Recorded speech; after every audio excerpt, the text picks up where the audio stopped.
Hey, what's going on, champs? I'm Aaron Deliosa. Welcome to an Immigrant's Life podcast, my podcast about immigrants and immigration and everything in between. Thank you for listening and downloading the show, and thank you for supporting my dad. You already know, new month, new week, and another new episode. But before we talk about the episode, I'd like to share something with you all. And essentially, thank you as well. Last month, An Immigrant's Life had the most downloads in all the months since we started this podcast, and it made me really proud and happy. It only shows that all our hard work is paying off, and that's because of all your support. So thank you so much, and let's continue achieving these goals together. Of course, if you want to continue supporting our humble community, please continue to share the podcast on your social media or even word of mouth. Even tell your friends and family about the podcast. But most importantly, please hit that subscribe or follow button on whatever podcasting app you listen to. And it's a free way to help the podcast, and it's the most effective way to support. However, if you need more content regarding AIL, you want to see pictures of the guest, maybe a short audio excerpt of the episode, check us out on all the social media. Our handle is at An Immigrant's Life. That's the biz. Now, let's talk about the episode. Since it's the first week of April, let's start this month with a bang. This week's guest comedy album Trillipino is nominated for the 2022 JUNO Awards Comedy Album of the Year. For the ones who doesn't know, the JUNO is Canada's answer to the Grammys. Being a fan of comedy, it's always a pleasure having a comedian as a guest. They are so easy to talk to and very honest. Also, just a quick explanation of the title of the episode. I combined the words truly and Filipino as a tribute to our guest comedy special and also about one of the topics we talk about on this episode. It's another fun-filled episode and I'm sure you'll enjoy it. So, without further ado, let's get into the show. Isa, dalawa, tatlo. Today's guest is a straight-up killer comedian, JUNO Awards Comedy Album of the Year nominee. Everyone, please welcome Keith Pedro. Hey, thank you for having me, bro. This was an honor, man. I don't know about that, dude, but when you agreed, I'm like, yo, what's up? I mean, like, here's the deal, man. A lot of people always tell me that. They're like, you always are too cool for certain. I did a smaller show recently to practice for my special in LA. And it was a very small show. And the host was like, this guy actually responded and said he'd come do a show. He's way too cool for this show. And I was like, man, here's the thing, man. I fuck with everybody, bro. If you took the time to reach out, I'll take the time to respond, man. You know, yeah. I just don't respond to negative shit. That's it. You're a real G, man. You're a real G. I really do appreciate you coming on the podcast. I really do appreciate it. Oh, of course, man. No worries, bro. I appreciate you, bro. I appreciate what you're doing, and you know, we need more people like us. We need more people like us doing non-traditional Filipino stuff. So I'm glad you're out here, man. Thank you. I appreciate that coming from you. Oh, before we move on, if you have something to promote, what's up? Okay, cool, man. Yeah, I just got my comedy album, Trulypino. Check that out. It's on all streaming platforms. And I'm going to be shooting a special in Los Angeles this Sunday. So I don't know when this airs or who's listening, but if you're in Southern California, come by to Virgil on Sunday. We're shooting a Trulypino comedy special for Mix TV. Beautiful production company that does very wonders for a lot of artists, especially Filipino artists. So I'm glad I'm working with them. So that's pretty much it, man. Everything else, you know the deal. For sure. Yeah. You gonna do an hour? Yeah, probably an hour and a half, maybe an hour and 20. Well, I'll probably do like an hour and 40. They're probably gonna keep an hour and 10. I'll do a lot of 20 minutes of shit talking. You know what I mean? Mm-hmm. So I always, you know, there's obviously going to be some stuff that they won't be able to keep because I like to stay interactive with the audience and stuff like that. But yeah, I'm going to try to aim for a comfortable set. I'm not gonna go too crazy, but yeah, like an hour and something like that. I'll probably. Beautiful. I love your artworks for your albums. Who makes them? Oh man, I got a Filipino artist named Harold. Mm. Unganto. He has like a real Filipino last name. Remember? Yeah, he long story short, he was a dope artist. He still is a dope artist. Mm. And we connected back in 2015 when he did my first album, Gynecology. And back then there wasn't any JUNOs for comedy. So the comedy award, the JUNOs for comedy album, I think started 2017. Mm-hmm. So not gonna lie, if you heard Gynecology, my first album, that shit would have got nominated too, bro. Yeah, that's really good, dude. That one's really good. I love it. Thanks, man. I love I just love the I did more audio sketches for that one. I did like more of like Saturday Night Live, like just like audio. I tried to mix it up, have some stand-up, some sketches. We had some spoof of commercials. So it was fun, man. And with this one, I felt like Trillipino, I felt like it was more of like, all right, here's one that shows you that I'm universally funny. Now here's one like where I'm just talking my shit. I'm just talking what I want to say now, if that makes sense. You know what I mean? Yeah, dude, man, I love it. All morning I was listening to all your albums. I was just binging it. I've heard it before, but I was like one after the other. Sweet, man. What's your you have a favorite joke or favorite track? I like your jokes about your wife there. The one you go out with your wife and then guys hitting on your wife and then you just come in. Oh yeah, I do. I pretend I don't know her. Yeah, I love that one. Yeah. Yeah, okay. What else? I like the vaccine. The vaccine was good too. Very, very in now. Yes. So the vaccine was kind of like, that was more of a comedic flex. It was everybody couldn't even find a show. And I'm like, no, I'm dropping them out. Never mind.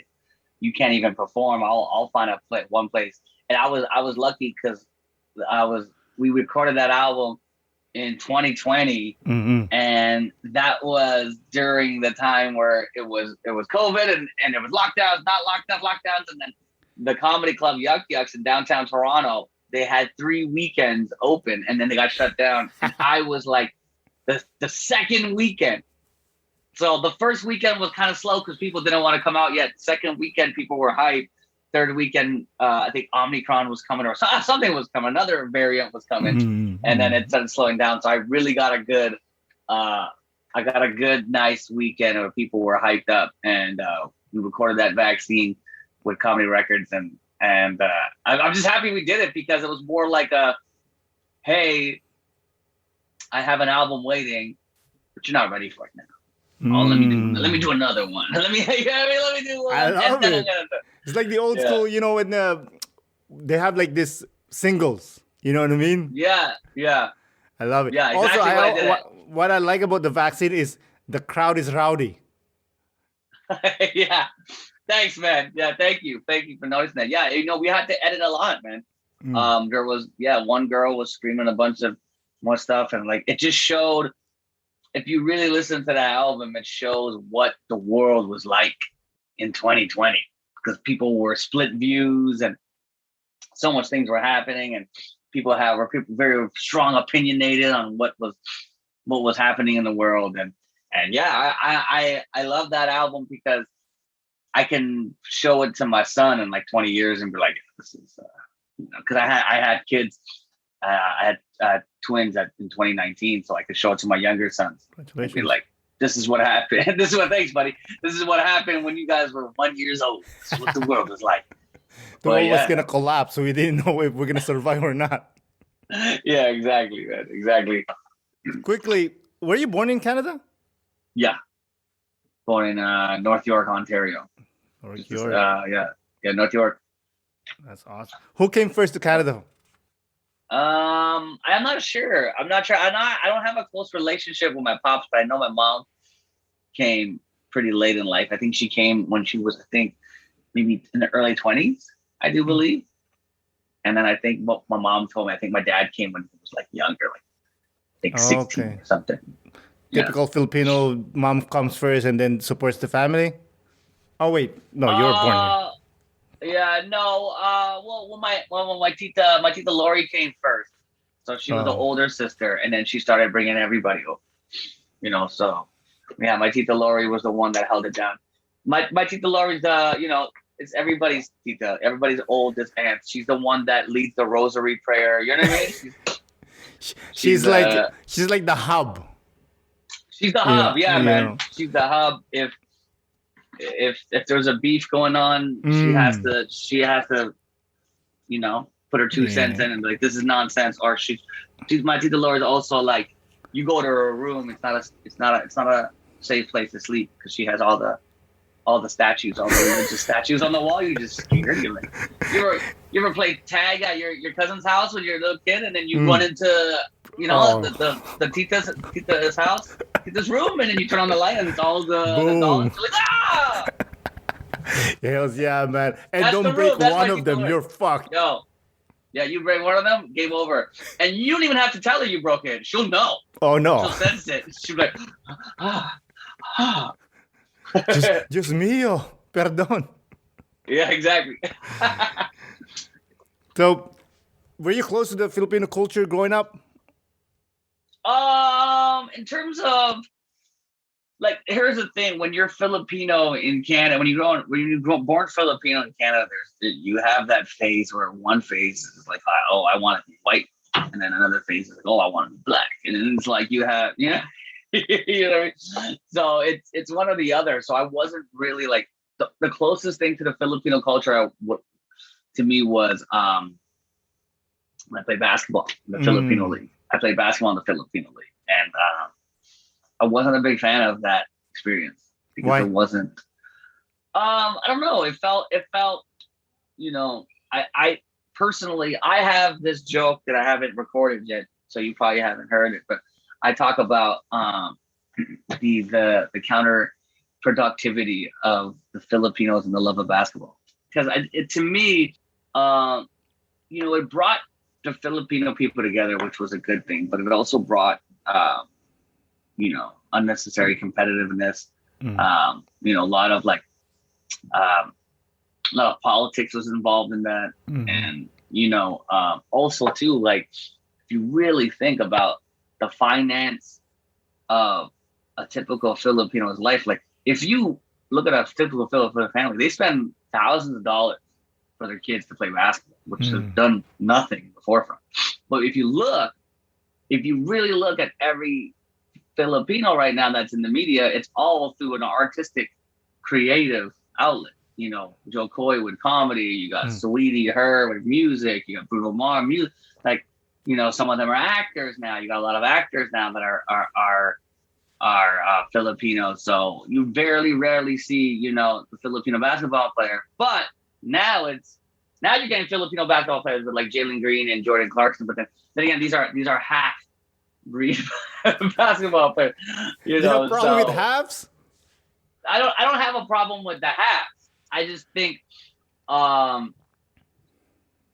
there's too much emphasis on like how can I say this? Like, when like the Grammys was happening and they're like, oh man, so many Filipino nominees and like they're all half, and I'm like, well, there's 8 people here, but one's like a quarter, one's half.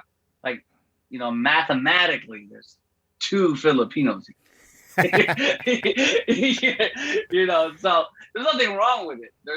I think that if that's how we are getting introduced to the media now is through half, which is fine, but now I think now that the door's open, it should be like, hey, we got some full breads too that are we got this cool, face, you know what I mean? We got some full breads that are pretty cool. Well, are you you're pretty light. Are you full Filipino? Yeah. I was born there. I grew up there.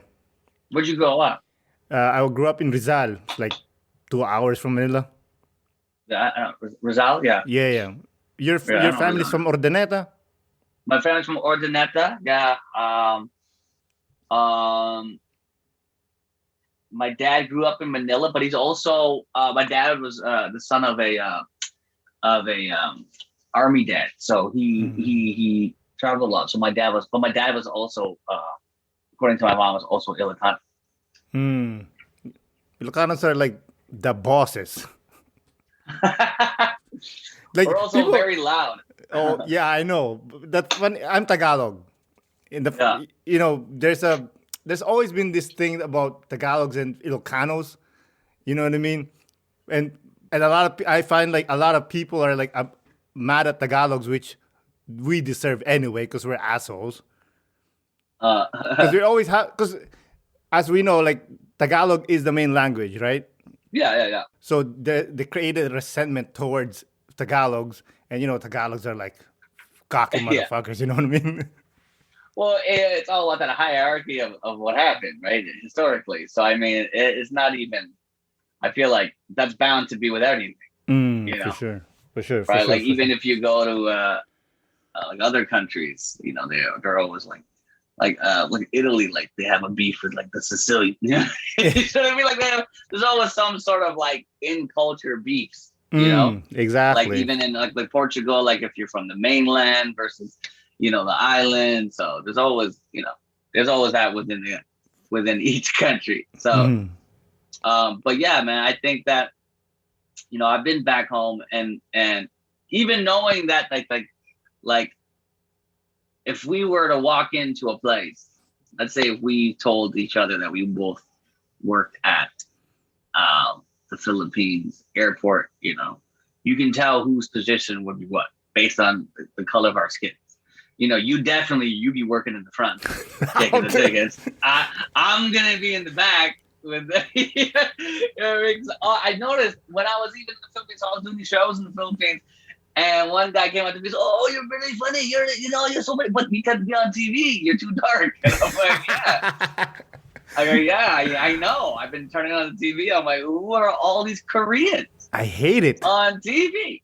But it's weird because you go back home and that's the narrative where you're like, "Oh man, the lighter you are, the more glamorous you are in the Philippines." But when you come to North America, it's like, man, you light skinned dudes, we can't. You gotta go in the sun. I'm not light skinned. I'm actually same color. It's probably the light.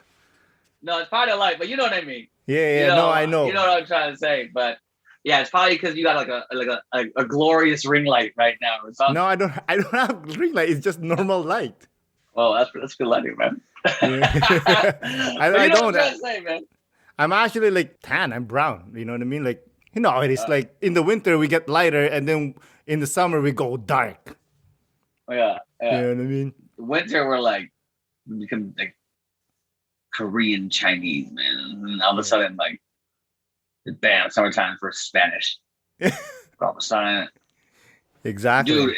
If I have like one time went to visit my mom's house, and I was just went to back when she had her house, I mowed her lawn, came back home to mow the lawn, and so dark from the sun.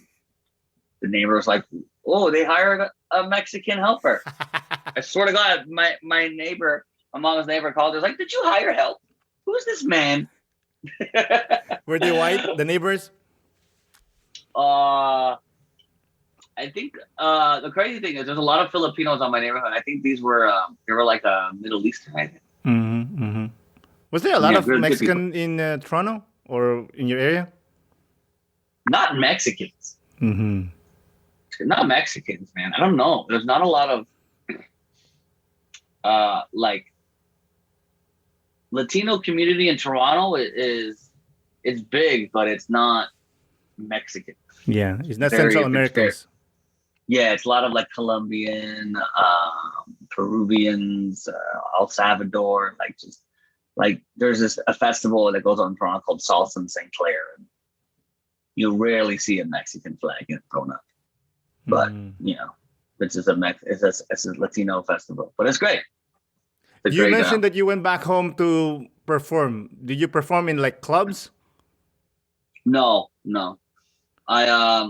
I was offered to perform in clubs, but I was told like clubs in the Philippines is like you got to follow like a drag queen singing and stuff like that, and and then there's no offense to that. It's just I don't feel comfortable like in that scenario. I was like, how do I be funny after this guy just killed it in a dress? Yeah. Like now you want me to tell jokes about white homeless men? Like this is not my demographic, buddy. I know. That's what I was thinking. Like like you can't.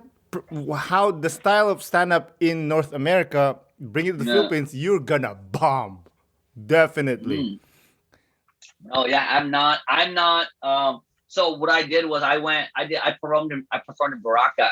So that's like tourist attraction. So I was performing with like people from Australia, from England. There was other Canadians there and Americans there. So it was like, it was cool. So, but with that being said, like, no, I wasn't actually in the circuit in the city, like in Manila. But I was in Manila. I was hanging out in Manila, but I wasn't doing shows. It was more like a family vacation, and someone hit me up. It's like, you want to perform in Boracay? And I was like, yeah, dude, I'm gonna be there next week. Let's go. So it worked out. Did you go to Urdaneta? No, I didn't have a chance to. Oh, you stayed in Manila. I was in Manila. I went to Batangas, Subic, Boracay. We just hit up a lot of spots, but we didn't have a chance to go to my native home, my home. But I heard that like all of my news reporting and interviews are blowing up though back home, and because I said Urdaneta, a lot of people are going crazy. My mom's like, "Yo, you go home right now. You're the man." I'm like, "Okay, dope." I know, man. You're all over the place now, man. You're like the big shit, man. Oh, thanks, man. I'm trying, bro. I'm trying, man. I was talking about you last night with my kids. My kids are half. My wife is Canadian, and I was talking to them. She's his white. She's his wife. Well, she's Sicilian Irish. God damn. And you live in Montreal, right? Yes, sir. See, that is Montreal. That's why it's one of my favorite cities. You'll never see. The thing with Montreal is like love is love in Montreal. You'll see a brown dude with a Chinese girl. You'll see like, it's very, very like super, super diverse. Like Toronto's diverse, but the people stay within their pockets. Like, there's a big group of like, but you'll see like a big, like, brown dude with a Filipino guy, Asian guy, white guy, Portuguese guy, Latino guy, all hang out with friends. But also too, out of that group of friends, maybe 3 out of the 5 will still date within the race. Brown dude would have a brown girl. But Montreal, but Toronto right now is very diverse. There's a lot of people dating, but I feel like Montreal is also like more big on that. I think so. I don't know a lot of Montreal Filipino guys with Filipino girlfriends. And I don't know a lot of like. They're crazy. Yeah, so I mean, it is what it is. It's great, dude. Yeah, So I mean, yeah, I agree with you with Montreal. It's like I remember the first time I came here and I was walking downtown and I was like, there's 6'3" white dude with this like petite 4'10" Indian girls, and then the next one will be like a black dude with a white girl. You know what I mean? Like it's so mixed. Yeah, or you'll see like a fucking 25-year-old girl with a 55-year-old dude. Like there's no, not even age is a friggin' thing. Yeah, I think it's from the French. Yeah, the French French influence. guys. So you were telling your kids? Sorry. Oh yeah, I was telling the kids like I wish I'm trying to book this guy and I'm really proud of him because he's Filipino, like full bred Filipino. Yeah. Like he looks like us, So I was teaching him about representation and all diversity and whatnot. Like it's so important. Like I'm gonna show you Actually, I was watching a video of you with him, but I chose the wrong clip because we were talking about your Caillou having sex. Oh yeah. So I was watching that, so I had to script. I'm like, yo, don't watch that one. I have some clean ones online where I gotta mention which ones are clean, but yeah, I got a few clean ones. But yeah, thank you, man. Hey, appreciate it. Again, thank you. But no, with my kids, I'm open with them. Like we can Yeah, watch pretty much whatever. There's some, there's some like bar that I don't cross, but I'm really open with yeah, them. We pretty much watch anything. that's cool, man. That's cool. You Yeah, know. how old are your kids? My eldest is in high school. The youngest is in elementary, about to graduate. Oh shit, two Yeah, boys, girls. I only make boys, dude.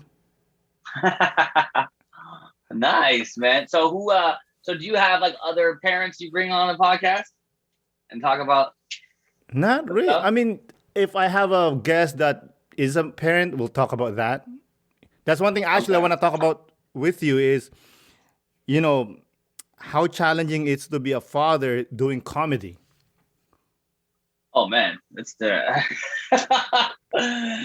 it's hard. It's like put it this way: you can't tell your kids don't swear when all they do is Google their dad's name and all they see is swearing. It's tough, bro. Hmm. It's but also too, it's not like because my comedy is very honest. I talk about a lot of things that happen at home. Sometimes my kids are very, they're like, "Yo, is he gonna put this on stage, man?" Like, so it's there's also like there's boundaries and stuff like that. Like they see, like there's times where like I'll be, like I remember one time I was eating Korean barbecue with my family, and my daughter's just, these guys keep looking at you, and I'm like, I don't know, this happens a lot, and then. After they came up, they're like, "Hey, you're the guy from blah blah blah. Can you take a picture?" I was like, "Yeah, yeah, yeah." And then my daughter's like, "Does that bother you?" And I'm like, "It bothers you. It bothers me if you're bothered by it. Like, Mm. you know what I mean?" So I told her, I'm like, this is part of my job. And people are gonna stop me if they know who I am. Some people don't even care, and some people don't know. And that's the best thing about being a Canadian artist is it's half. You can still have your privacy and still provide for your family as an artist, but she gets to see those nuances. She gets to see these cool things. So yeah, there's a lot of times where being an unorthodox father can be a disadvantage, but there's a lot of things that they see as an advantage, like small stuff like that, or like I go on, like there's times where I go to LA getting shows and the promoters, they fly me out. So I tell them like, "Yo, get a bigger hotel room. I'm bringing my family," so they see that too. That's beautiful. So, yeah. So even when my kids were younger, when my bigger kids were younger, I used to take them to like just Niagara Falls sometimes for the weekend, Hmm. stuff like that, and it's just cool. So they they understand that my job can be a vacation sometimes. So there's a good blend. Hmm. That's beautiful. Do you tell your kids to do well in school?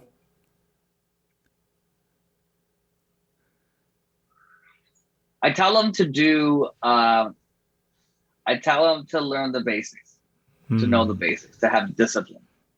Um, I tell them to take everything in school with a grain of salt. Like there's things that they're not gonna like. Let's be honest, man. They're not gonna learn it. You need all that nonsense. Hmm. If you know what you want, especially if you know what you want. So the thing with me is like, I think school is like, to be honest, I just think school is a type. It pumps out employees, teaches you how to like work for this guy, do this, do that, and not really be a critical thinker. Based on the teacher. But I think the basis of you got to wake up every morning. You got to be in a setting where you see a lot of people, and the fact that you can sit in a classroom and you can see this guy from this type of family, this guy from this, you get to see literally how the world works.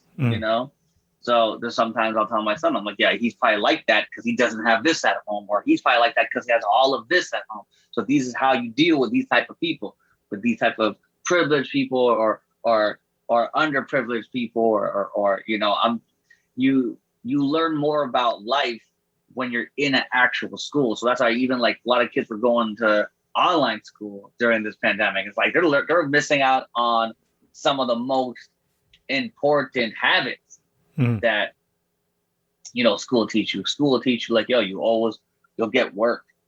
I like the fact that like one teacher gives you homework, another teacher gives you homework, because without that type of, work ethic or learning how to balance that, you're not going to get that ready for the real world. Like, for me, like literally I squeeze this in with family parties and family like daddy duties, as well as like I'm ready to fly out to California, so I gotta do all this other stuff, social media, I gotta hit the PR, I gotta talk to my accountant, I gotta do all this other stuff. And if I didn't do this, if I didn't balance this project in gym class and social life, and then I had school, this would be a friggin' mental breakdown. You know what I mean? People would go nuts. They're like, and they'll go nuts. So I think that is important. And what a lot of people don't understand is that, everybody thinks, oh man, this guy's a comedian. His job is his jokes. It's like, no, the jokes is the break. Like me telling the jokes. There's also still like, I had to write off things for my taxes. I still gotta like respond to emails cordially. I still have to do things that I hate. And most of the job that you love is doing the things that you hate. So people think, oh, once I make it to a certain point, I'm never gonna have to do this type of work. No, you're gonna have to do it, especially if you're working for yourself, man. You know what I mean? Mm-hmm, exactly. So, it's like the comics. You know how like you're reading comics, there's like a square, action. Yeah. It's what happens between the squares. Yes, exactly. You know what I mean? You can read all that. You're a comic book reader. Yeah, I'm a nerd. Who's your? I'm a big. I don't know if you could see the back of the poster here. I got an Old Boy poster. I don't know if you watched that movie. I haven't. I have it though. I haven't seen it though. Oh, you gotta watch it. It's great. But yeah, I'm a big nerd and stuff like that. That was never a comic book, but I also have a lot of like stuff here. But yeah, dude, I'm a big. Jim Lee's one of my favorite artists, like X-Men and 90s X-Men and stuff he did with Image Comics. He's like, yeah, man, I'm a big. Do you show your kids superheroes? I do, but I don't know.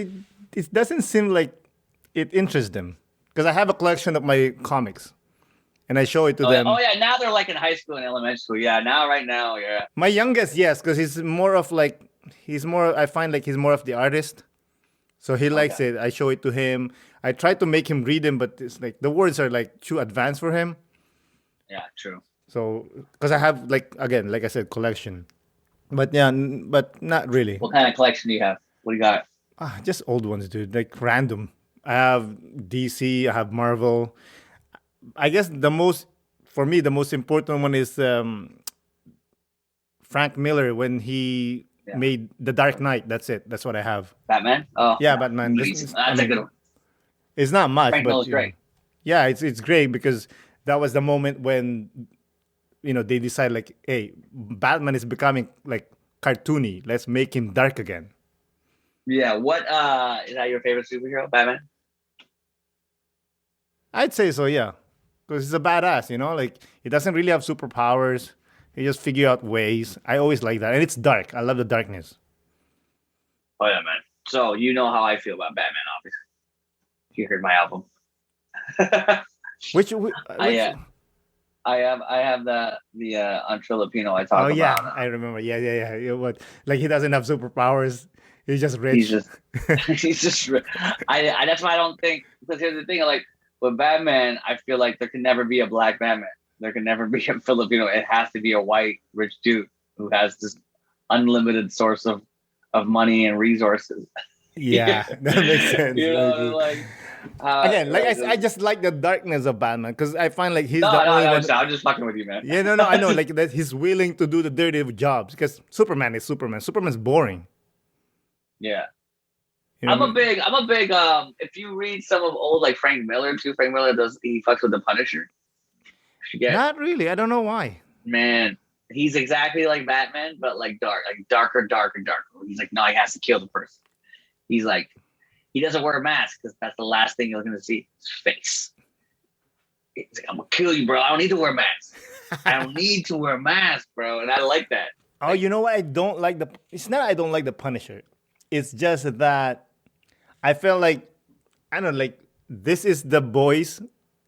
Whatever else is like, they created them for money Yeah. to make more money. That That's makes what sense. I didn't like. Like what's happening now with like with Marvel. They just create like the Eternals, the this, the that. Like yo, let's stick with the main guys. This is too Yeah. much. Stop throwing those other unnecessary. Yeah. You know what I mean? Yeah. Yeah. Exactly. Going back to your kids, would you let your kids go on comedy? I mean, yeah, if they loved it. I mean, it's a hard job, and a stand-up comedian right now is pretty much a dying art. I feel like it's rock star shit, though. You know what I mean? Like a lot of people, like stand-up comedy is great, but you got to compete now with a lot of internet comedy. Does that make sense?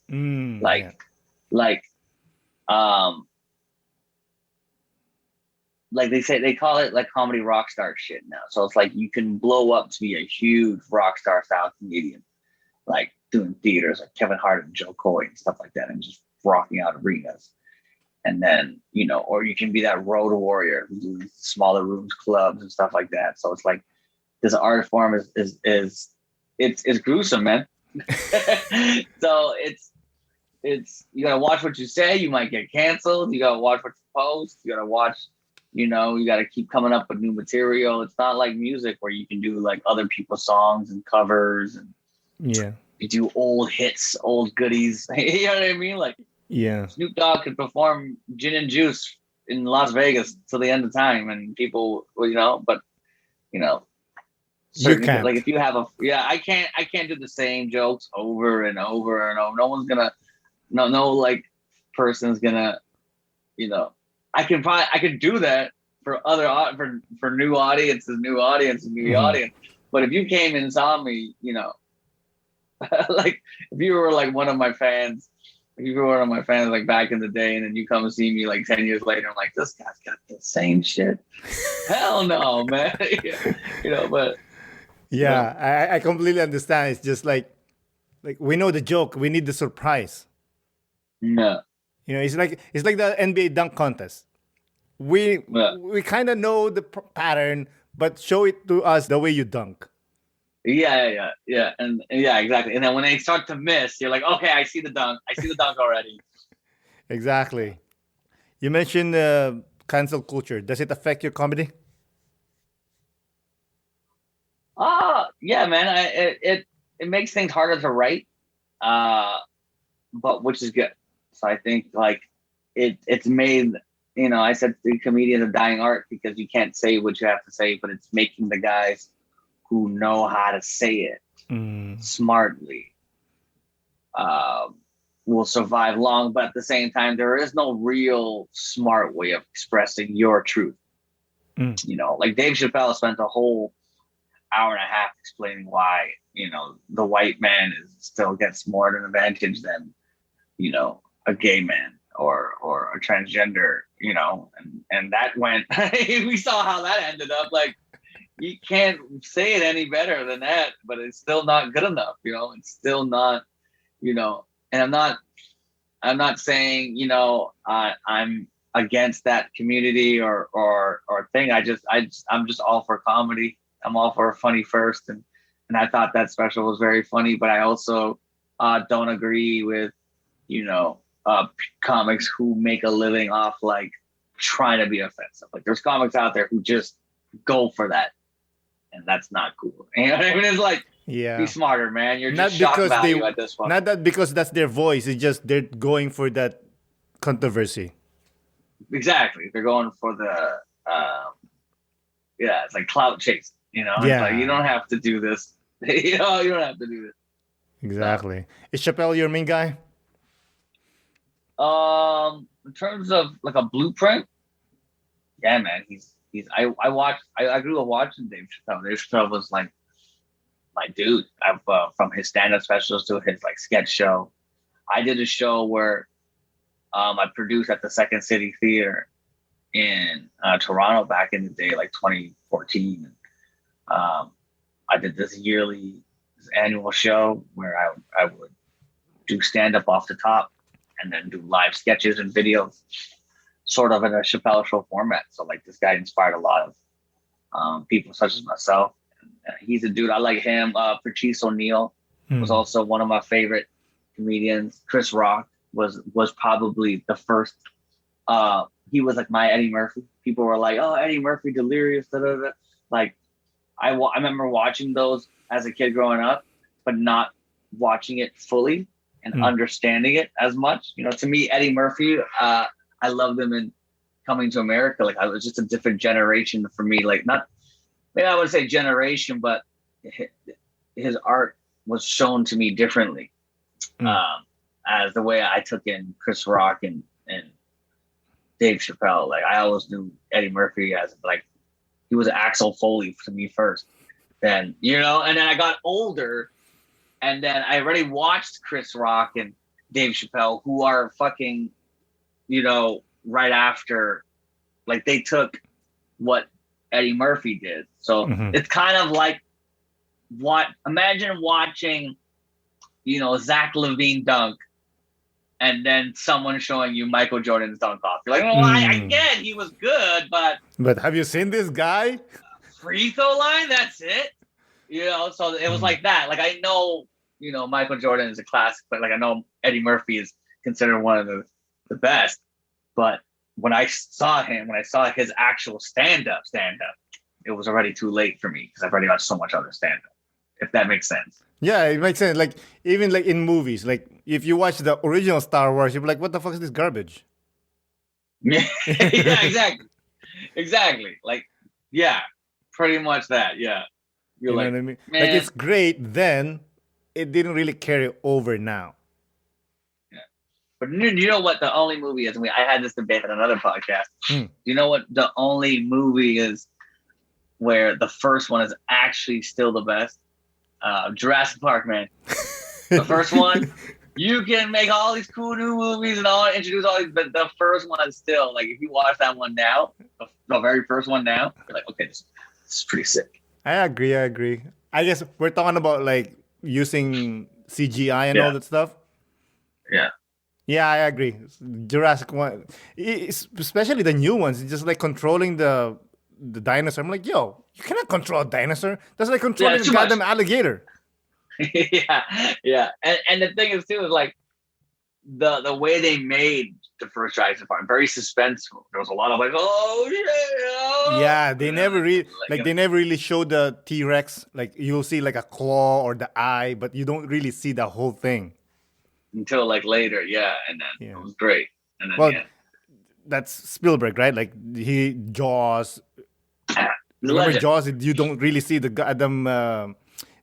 The shark. The shark until later. Yeah, that's another movie I watched too late already. I remember, like, you gotta watch Jaws, and I watched it after a bunch of. I was like, yeah, it's good. I get it. You know, I get it.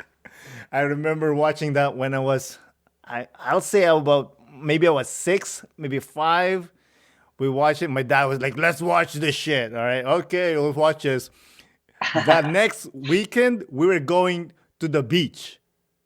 Oh man, no. Guess who didn't go in the water? Of course. Of course. I wouldn't go in the water either. That's torture.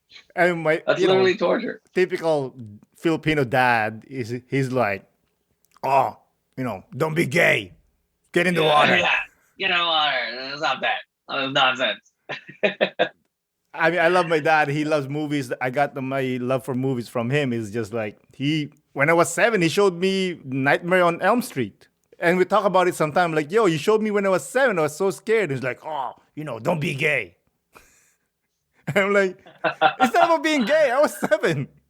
Yeah. That's so funny, man. It's like typical macho mentality, right? Oh, yeah. What are you crying for? Watch the movie. Look, there's boobs in it. I can't sleep. Yeah, you scared of blood? You scared of blood? No, yeah. But yeah, man. You're about to record your comedy special for your album Trillipino. How excited are you? buddy, man, I'm very excited. I'm very excited. I'm actually nervous, to tell you the truth. I'm very nervous. It's a new milestone in my career, man. So, recording a special and doing it in fucking LA, which is great. Where Tiffany Haddish did her special at the Virgil. So it's a legendary comedy venue. And I don't know. I'm just blessed. God is good, man. Yeah, I'm just grateful. That's all I have to tell you, man. I've been working at this a long way. And the crazy thing is, like, even before the JUNO and the Canadian JUNO Awards and like doing the roast battles and all that stuff, like on TV, I was already planning. This is something that I really wanted to do. I was going like, I'm gonna go to the States again and start performing and get my name out there. I just teamed up with a dope ass production company and management team with Mix and ABS, CBN, and now we're rolling, bro. I know, man. Now we're rolling. I'm happy for you. Thanks, man. And the best thing about them is, like, they're supporting everything, man. They're believing in the dream. They're just, anything anything I'm saying, I'm like, I want to do like this, like whatever you need, man, whatever you need, bro. And like, they're so good. And, shout out to Rosalind, she's my manager and my team. So, man, she's just, we don't know, like, where the limit is, because we're gonna go. We have plans to go in San Jose, Brea, California, Hawaii. You know what I mean? A lot of Ilocanos in Hawaii, so I'm just coming there. That's amazing, man. Show them, bro. Show them what's up. For sure. Did you ever think of moving to New York or LA? I'm trying to move to California. Yeah, I'm trying to move to California.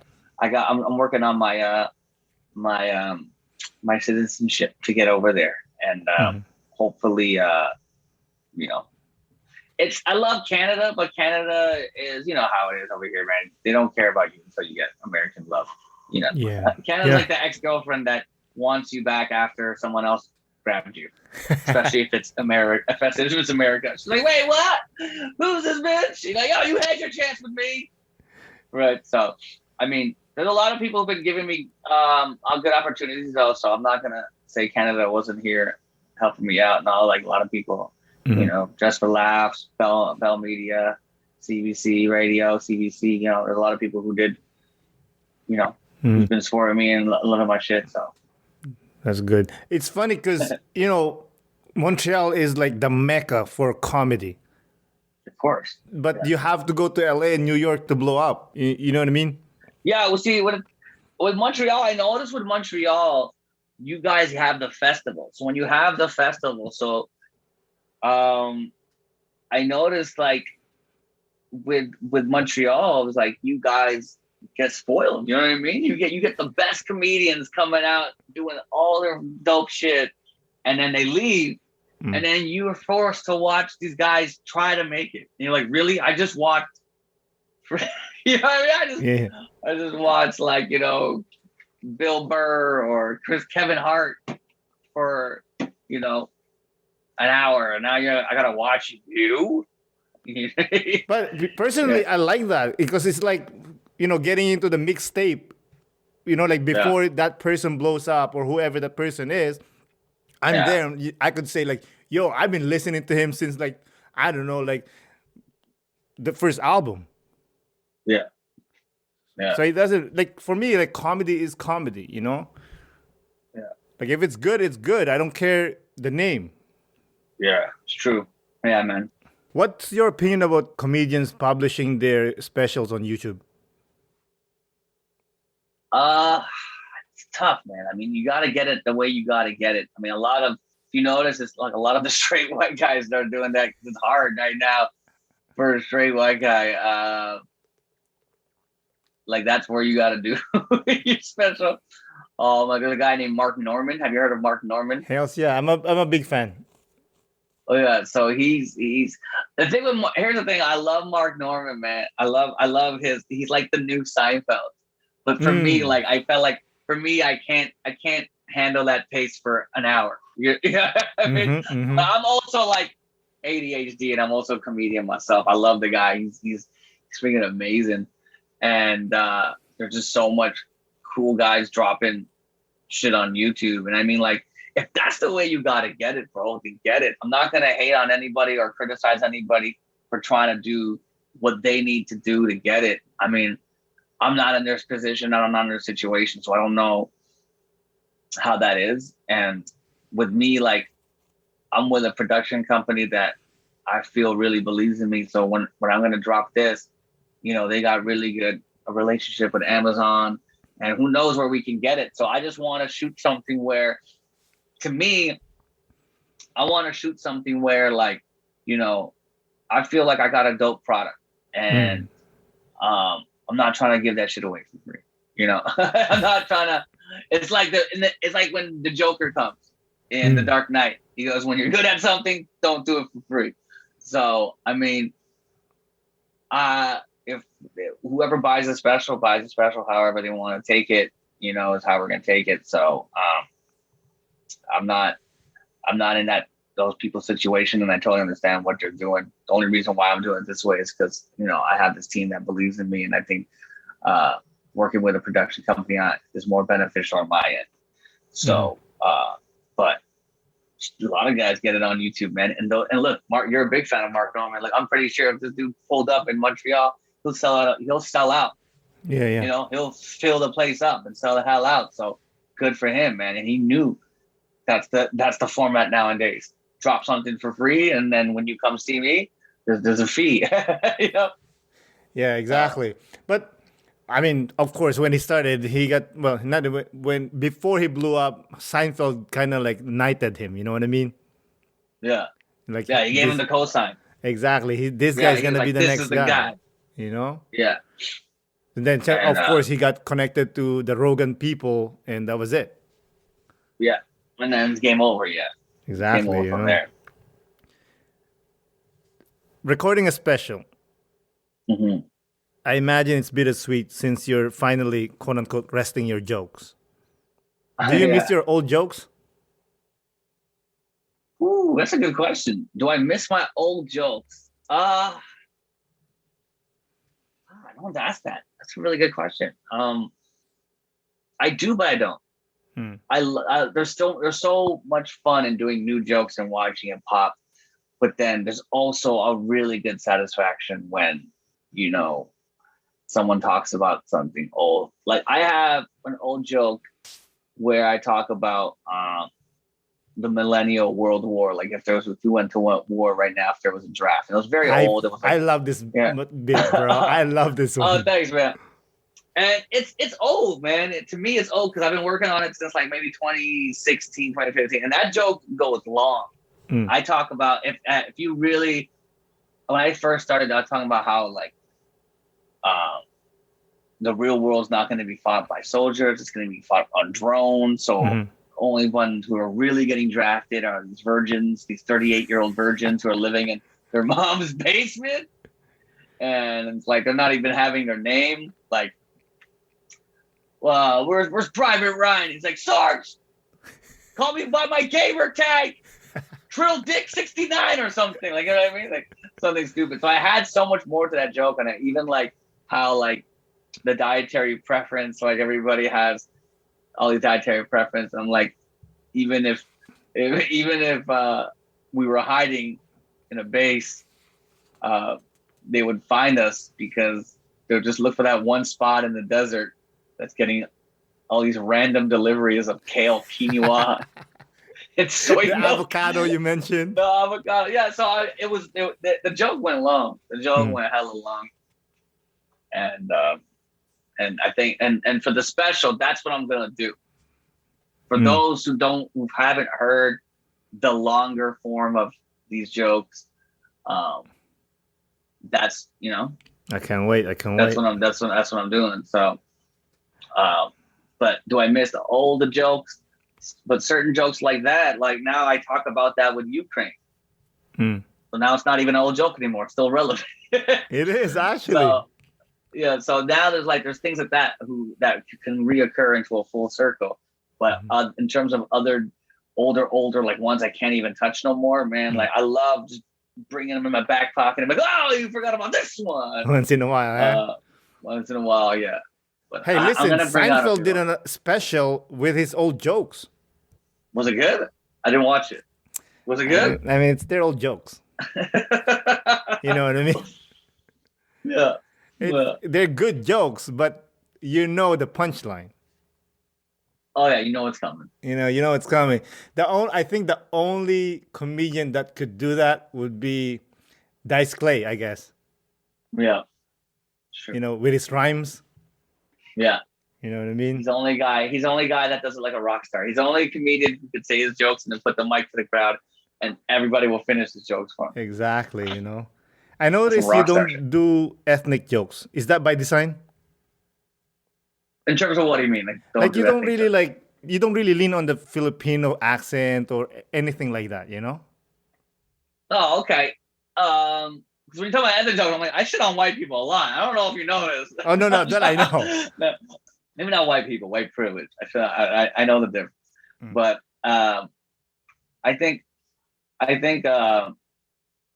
with that type of humor, it's so squeezed out and rinsed. Where like, you know, Joe Coy does a great job with that. You know, Rex Navarrete has been doing a great job with that. Guys online are doing a great job with that. You know, Happy Sip and Michael Bustos. These guys are doing great with it. And it's like, but that's not me, because if I do that and you come see me, I'm not gonna do that. So like, I have to keep whatever online is whatever on stage, and I have to keep online whatever I do on stage, and whatever that I'm doing there has to be my life. So I can't, you know, everybody probably has some sort of Filipino pronounce their P's and V's like this joke, you know. So why am I gonna do that? When, you know, think about it, like there could be a fucking Filipino all-star show right now. Put them all up right now. I guarantee you, when we go on stage, my jokes will be different. You know what I mean? You can watch 20 Filipino comedians all in a row. You can put me at number 16. I guarantee you my jokes will be different from the 15 before me. Because they're not going to have my point of view. They're not going to talk about what I'm talking about. Like, you know, completely I have so many, right? I don't want to talk about, you know, Tita Baby and Uncle Boy. Like, it's first 17 guys are going to do that. The first 8 guys are going to do that. You know, so if I stay true to myself, I can't be a joke thief, because it's like, you stole that joke, really? I stole your life. This is my life. Has it ever happened to you that somebody steals your joke? Oh, all the time. Really? You know, sometimes it's small nuances and you know, I used to say this thing like, I'm not racist, I'm observant. And like, you know, I hear a lot of like some comics will like throw that as a, you know, throwaway line, or and that's not even like just a joke, but that's just something like, there's like some nuances that guys will steal, and there's actual premises that guys will take. But I've been coming up to and people be like, yo, you know, that guy has a joke like that. I'm like, but it's like this, you know, and I just don't think that, you know, like, there is another Canadian comic who's been doing a similar World War joke, and he mentions peanut butter and all that stuff. I haven't even heard it. And some other OGs were like, yeah, man, you know, so-and-so got something similar like that. I'm like, oh, man, let's hear it, dude. Let's put it on the map. Let's see what it does. And you know what I mean? I haven't had a chance to hear it, but he's a good writer. So I'm pretty sure that like, it's also a good joke, but you know, I have so much layers to mine that you'll know it's mine. You know what I mean? Does that make sense? Like, I think Patrice O'Neill talks about this, that he says that they can take away the joke, but they cannot take away the essence, because it's your point of view. Exactly. Yeah. So it's yeah. So my point of view is very, very strong on all my jokes, and like, you can't talk about, you know, having twins and a half Jamaican stepdaughter, and you know what I mean? Like whose life is this? Is my life, man. You can't, you know, I talk about all that shit. You know? Do you watch other comics? In terms of like famous comedians? No, like your contemporaries. like my peers and stuff. Yeah, if they're on the same show, I'll watch them. I don't watch a lot because sometimes I'll be honest with you. Right now, where I'm at in Toronto, usually I'm at the end of the show, so I'll come late. I won't see the guys in the beginning because I'll come from another gig or I like to spend family time where I made it to a point where I can just chill the fuck out. I don't like. I don't like, you know what I mean? If the guy's like, yo, man, you're on at 9:30, trust me, I'll be there at like 9:10. And then the show's at like 8 o'clock. I'll be like, what time am I on? 9:30? Okay. I'll be there like 20 minutes, half an hour right before I need to go on. Yeah. You don't hang out anymore. I don't really hang out that much anymore, man, to tell you the truth. I don't. And the crazy thing is, the reason why is like back to what we're talking about, moving to the States, is because most of my peers have moved on. A lot of them didn't have families like me. So most of my best friends that I started in comedy now live in New York and LA and are doing amazing things such as myself. And they'll message me down south and be like, yo, get that JUNO boy. But we don't care about that here in America. I'm at the Laugh Factory tonight, or like I'm doing a cruise, buddy. But have your little fun you know what I mean? Like, I'm like, oh, I'm still holding it down. So that's the thing. It's like, when you've been doing comedy for this long, and your peers leave the country, you kind of feel like you're still in grade 12 while everybody graduated. So like I'm hanging out with these like guys that I used to see in grade 9. And I'm like, yeah, well, I see. Oh, you got a lot better, bro. Like, I feel like that's all I'm seeing is a lot of guys getting a lot better. And the best thing though is now I'm at a point where like I can just be like at certain local shows. Sometimes I turn it down because I don't even like who's on the show. I'm like, I don't want to hang out with these people, So I'm excited for your move, man. I think it's gonna be good for you, especially for your comedy, for your art. Thanks, man. It won't be for a while because it's I'm trying to move there to like probably within the 2 to 3 years and just hopefully get it. Like I got these twins, so I kind of want to make them go to school first. And I think school in Canada is important sort of too.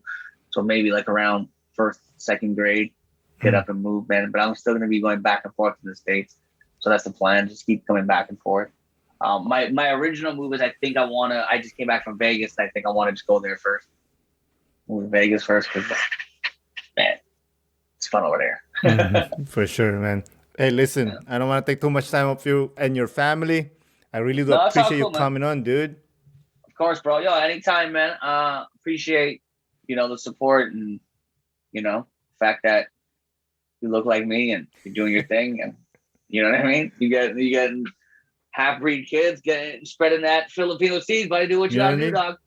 Thank you. Thank you. All right, Aaron, man. Take care, bro. This was fun.